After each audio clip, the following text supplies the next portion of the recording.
My name is Will Cody. I work at University of Arkansas Recreation. I'm with the outdoor center portion of that. I'm an outdoor supervisor, so I supervise our gear rental shop. I'm a climbing wall supervisor and a trip leader. I think rock climbing has become such a popular sport because there's just a lot of places that offer rock climbing in Northwest Arkansas specifically. So there's a few climbing gyms around that have gotten pretty popular for like younger age groups. And there's also lots of outdoor climbing places that have a lot to offer for both new and experienced climbers. So places such as Horseshoe Canyon Ranch or Sam's Throne or Fern or Lincoln Lake. They just have a lot of stuff to offer that gets people introduced to climbing. I think rock climbing is an accessible sport just because there's a lot of places that I mentioned that are just really relatively close to the general area, such as Fayetteville, because a lot of the places are an hour and a half away at the most, and a lot of people nowadays get a climbing partner, so it's easier to split the cost of all the climbing gear that you need, so it makes it a lot more affordable to go out and climb. So if you're wanting to do sport climbing, which is climbing with a rope, you're going to need a harness, some shoes, a chalk bag, a rope, belay device, and potentially what's called quick draws. So obviously you want a harness so you can tie in to the rope, and then a belay device to take up the slack as you climb up the wall. And then we use quick draws to clip into already established bolt hangers on the wall, so that keeps you safe as you climb up so you don't fall and hit the ground. So basic essentials are a rope, a harness, belay device, and potentially some quick draws. Outdoor climbing, there's just real rock, I guess, and there's no real route, I guess. It's just kind of the general line to take to get up to the top is established as the route. So there's no certain specific handholds or footholds. So in outdoor climbing, the rocks, they can be a lot more wet, and also they get very cold, so that plays another toll.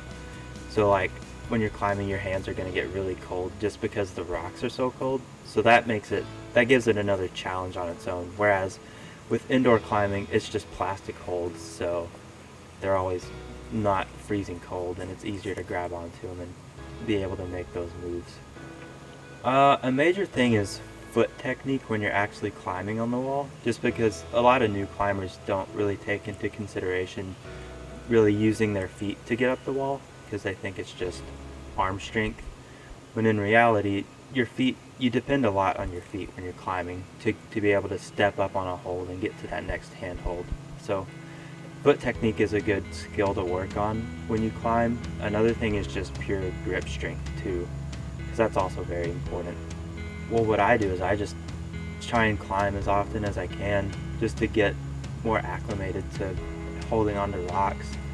Or I'm sure there's a lot of like finger exercises out there that people do in like climbing specific workouts that help increase your endurance and your grip strength and things like that. When we chalk up, that kind of just helps get all the moisture out of our hands. That way we can hold on to the rocks a little better.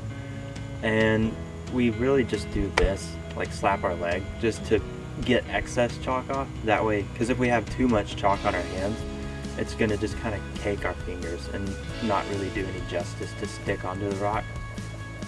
So that's pretty much what we do that for, just to get it to where it's bare enough to be able to take all the moisture out, but not caked up enough to where it's just like slick. So yeah, the grading scale we use for sport climbing is called the Yosemite decimal system. So it'll have a 5 point and then a number. And basically the 5 at the front means that the wall is pretty much vertical and you have to use a rope. And then from what I understand, the smaller the number, the less of an incline there is. So like a 1 would be just flat ground. So the number on the end is like the difficulty rating, and this goes from like 5.5 up to right now 5.15D, which is the hardest route in the world. So yeah, that's kind of how we look at it. Just the easier it is gonna correlate to the smaller number.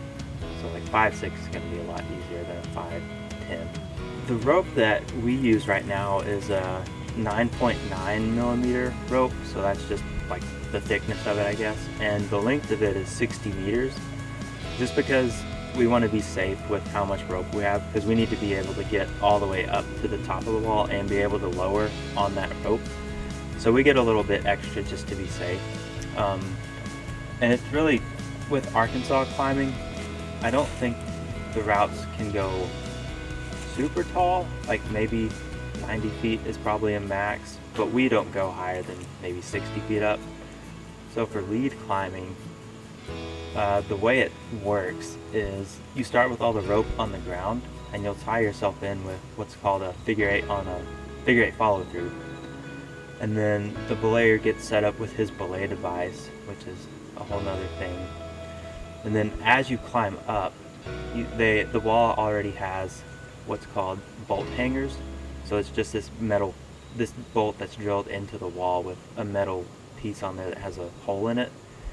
And then you put a quick draw in there, which is just a carabiner with this like synthetic webbing type stuff, and then a carabiner next on the bottom of that.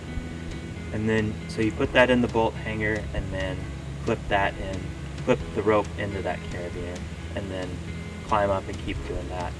And the purpose of those quick draws is if you take a fall before you get to the very top where the anchors are, that the highest quick draw that you've clipped into will be what's going to catch you. My name is Aiden Cagg. I work at the University of Arkansas Recreation, outdoors specifically, and my job titles are outdoor supervisor, climbing wall instructor, and trip leader. A typical day for me would probably be running the rental shop downstairs and supervising the bouldering wall, since that's what I tend to go more towards. I also work the climbing wall, so that would just be going up there and belaying people and teaching people how to belay or lead climb. So bouldering, you don't have any equipment outside of probably a chalk bag. That's all you're going to need, indoors at least. You have no harness, no ropes. You just climb up, usually 20 feet maximum, and that's still pretty high. Outdoors, you would take crash pads with you, which are just like portable pads that you can fall on or jump down onto after you finish your boulder problem. So to me, bouldering is a lot more power oriented. There's a lot of skill involved with foot placement, but a lot of the moves are more dynamic and more powerful than normal climbing, so most of the moves that you make are going to be a lot larger. Climbing shoes vary quite heavily in bouldering. If you're going to be bouldering on something a lot more flat, you would want a more flat shoe that may not have as much support in the toe, so you can just kind of stand on ledges and edge your way up, which would just be like using your foot on like tiny little feet holds to step up and move on as you go up. If you were climbing on something more overhanging or in like a roof area, you need a more aggressive shoe, which would be like way more arched, so you can dig your feet into small little holds and really keep yourself on the wall instead of popping off and just have to basically pull yourself up the wall. So climbing shoes can be a lot different compared to what you're doing. If you're climbing on something more slab based, which would be like a flat face with smaller feet, something like a flat shoe like this is a lot easier to use when you're standing on like tiny little ledges, because it pushes your weight down on the shoe and keeps you a lot more into what you're trying to do, which that's a lot easier. If you're doing something more on an overhang or roof area, shoes like this that are really aggressive, so you can kind of like toe into tiny little feet and keep your toe into the wall and keep your body weight up against the wall so you don't pop off and then you're just dangling by your hands and you can't get any good footholds on the wall. It's super helpful. So the grading scale in bouldering is different than the Yosemite decimal. It's the V scale. So the V scale is graded from VB to, I believe, probably up to like V17-ish. It's probably the highest that I know of, at least. And being like basic climbing or for beginners, and 0, 1, 2, 3 going up, it progressively gets more and more difficult. So with bouldering, since you don't have any equipment at all, you usually want spotters, which would be people that are kind of standing around you and they have their hands up, and we say spoons, not forks. So you don't want anybody that catches you or tries to guide you to the ground to break any fingers.